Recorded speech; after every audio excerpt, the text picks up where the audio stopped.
تحریک آزادی کا مقصد کیا تھا؟ تحریر اقرا اکبر سرگودا۔ سب سے پہلے تو ہمیں یہ سمجھنا چاہیے کہ آزادی کیا ہوتی ہے۔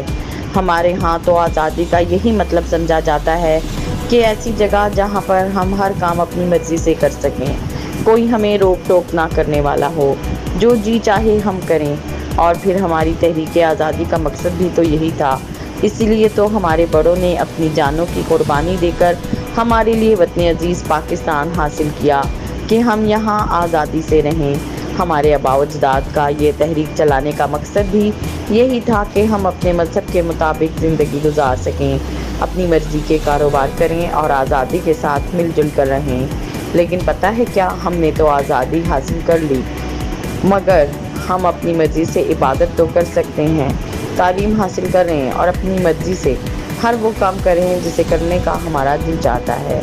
لیکن ہم نے در حقیقت ذہنوں کی غلامی سے آزادی حاصل نہیں کی، جو کہ ہمارا حقیقی مقصد تھا، جس سے ہم بہت دور ہو چکے ہیں۔ ہم نے آج بھی انگریزوں اور ہندوؤں کے طور طریقوں کو اپنایا ہوا ہے، مطلب انہی کے جیسا لباس پہنتے ہیں اور اپنے رہن سہن کو انہی کے جیسے بنایا ہوا ہے۔